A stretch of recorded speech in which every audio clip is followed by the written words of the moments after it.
Hello, this is Gideon Miles. I wanted to walk you through some work I did with natural language processing and modeling, just to showcase some work I've done.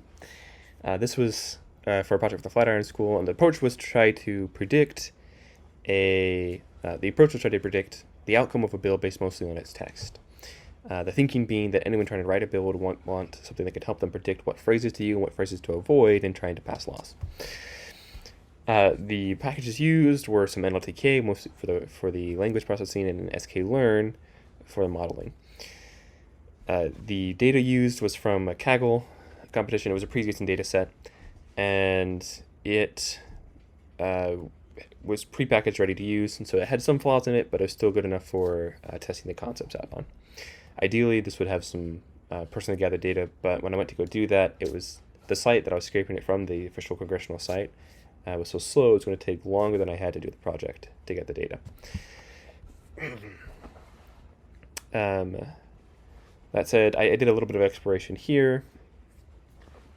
I had to do a little bit of cleaning. There was some cells that were originally listed in Python, but they were saved in as strings, and that was pretty easy just to fix there.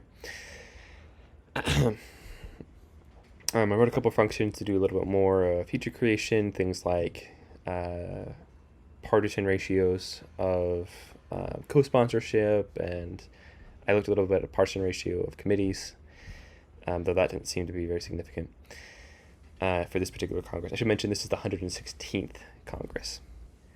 In the end, I used bill summary. Not every bill had a summary on the site, but it was enough to go off of, at least for the proof of concept. So here you can see some of the features I've already created with the number of co-sponsors and the ratio thereof. Right here I also used a multi-label binarizer. It was a really great way to take a list of lists and then break it out into numbers. So that you can see right here where it says House Administration. If this was assigned to that committee, there would be a column here. Well, everyone now has a column of House Administration, and if it was, there would be a 1 here, which is something that a model could pick up on. Moving on, that was just some more processing there. The modeling itself, I moved on to the modeling itself. It was pretty simple. I just used a random forest, which was with 1,000 trees. I just used a standard 80-20 split, and yeah, it was a pretty simple setup. Moving on to the model, to see if my model is any good, I needed to set up a dummy model first. In this case, I used the most common dummy model because if you were just to assume a bill would die, you'd be right 84% of the time. The problem that being, if any model is going to be predictive or instructive, rather than just assuming the bill would die, it needs to be better than that, performing better than 84% accuracy. So that also poses a problem in that because accuracy might be a little circumspect, I use what's called an F1 score that looks at the ratio of true positives. It's a little bit more sensitive. As you can see here, the F1 score is lower than the accuracy is. Both work on the same idea of 0 to 1, where 1 is perfect and 0 is no discernibility. The initial model was fairly simple. You can see here that it was very good at picking up and guessing when a bill was introduced, as the majority of bills were merely introduced, and it was miscategorizing quite a few things as being a bill that died rather than what they actually were. You can see here, this is the true label, what it actually was, versus graphed against what it was predicted to be based on the patterns it was training on. And so you can see it did manage to pick up enough to identify one law, but not enough to be very significant.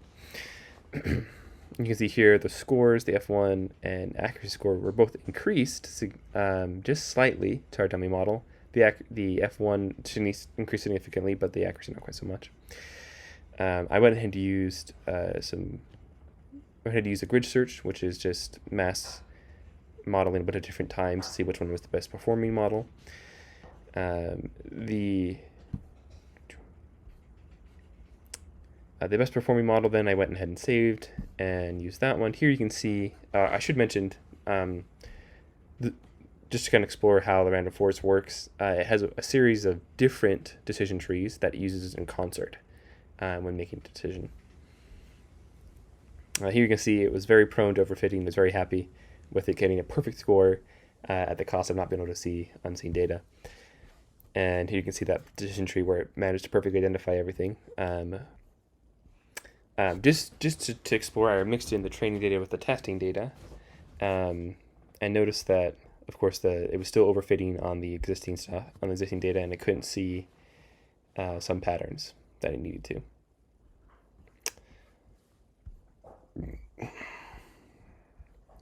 I had noticed a couple things that I went through and looked here, but for the most part, this was a really fun project to work on. I would love to try to pull in some more information in future, things like social media information and senators or representatives' point of origin and other things that could be significant in predicting this. But that being said, it was a really great project to work on, doing natural language processing, just deciding, in this case, tokenizing something and deciding how many tokens should I make, how large should they be, how do I process things, and then trying to apply a predictive model. In the end, the model wasn't the most predictive because what predicts a defense bill to pass versus what predicts whether a EPA or environmental protection bill will pass are two very different things. And the text that would indicate a passing EPA bill from among other EPA bills would be very different than what makes a defense bill pass from among other defense bills. And there are also some bills that pass annually, so there's more nuance than this model was able to pick up on. But it's not that it couldn't with a little bit more work. That being said,